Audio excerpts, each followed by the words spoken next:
So like I said, Tuesday kind of goes off the rails on this one because if you look at Friday, if you scroll down and look at Friday, there's a lot going on here. As Baylor pointed out, that there's a potential for 3 clauses here. Okay? 3 clauses. So you actually have 3 subjects, 3 verbs. Let's keep our bottles quiet.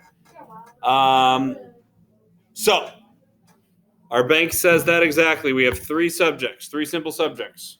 What are our simple subjects? You've got 2 of them, right? Abe. Milk.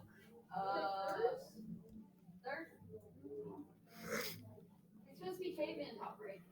Yeah, but it's who or what is ever doing something. No, What do you got? I thought that James was the ATC thing. It's like That's an apparatus. Okay, you think it might be in a positive? Oh. I don't know what it is. I just know it was out. Yeah, so in a positive would be renaming a specific detail. In this case, James has not been mentioned yet. Okay? I like the way you're thinking with the positive. I really do. Like it's a good thought process. So it's not that. Nope, it is the simple subject. Because Abe is doing something. What does Abe do? Abe likes milk. What does James do? Not this one. No, he prefers lemonade, right? So what's the next part? Yes, our simple subject is in he's. Our simple subject is in he's because he is thirsty. Okay? All right, so let's look at our... Wait, do I put subject over both of them? Like, which box do I put subject? All 3 of them. What do you mean both of them? Huh? There's 3 of them. Well, there's 2 boxes over here. There is. Only one of them is a simple subject. All right, so we have 3 simple subjects. Is there any modifier to Abe? Does anything make Abe clearer? More about Abe? Okay, but we're into what he's actually doing. So that's not in the subject. What about with James? He prefers lemonade. But we're also into the verb. So it's what he's doing. What about he? Does anything modify he? Thirsty. Well, he. Okay. Is. Okay, so again, we're into the verb. So it's just the simple subjects are our complete subjects. So remember, with our single underline, we're looking at Abe, James, and in reality, just he. Okay, so if I were you, I would take, and it's okay if you separate it out, take is and move it with thirsty, even though we know it will eventually be a verb. And I'll even help you out on this one that is a VI. Does that make sense? You'll want to move is out from he because it is not a simple subject. All right? What other verbs do we have? I gave you is. Oh, wait. Thirsty. Like when?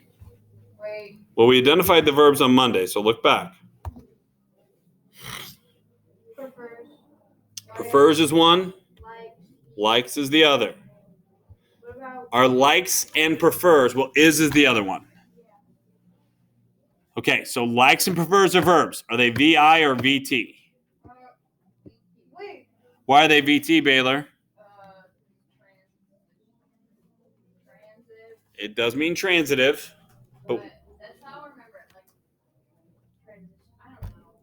what do they have to be transitive verbs? That's a simple subject. They have to be pointing to something. They have to be going somewhere. Oh, a direct object. A direct object. Has to have a direct object. And then the direct object will be lemonade and milk. There you go. So Abe likes milk, which is a direct object. James prefers lemonade, which is our direct object. I have an OP, but not a PO. Wait. There is no PO. That's a D. Does that make sense, Baylor? If you have a direct object, then the verb gets there directly. If you look at is, it does not have a direct object. What does it have? What word are you Is goes to what word? He is. Oh, thirsty. Okay. And what is thirsty? Thirsty. It's a verb because you can be thirsty. Look at. You can be thirsty, but look at Monday. Brandon, what is it? It's a PA. It's a PA, which is your predicate adjective. I marked the wrong one here.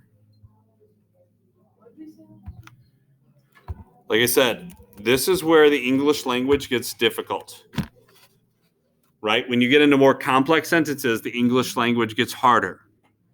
It gets harder to follow. Imagine being learning English for the first time and you find out Abe likes milk, but James prefers lemonade when he's thirsty. Is that an easy phrase to follow? It is for you because you've heard it before. Imagine you need to know first, Abe likes milk.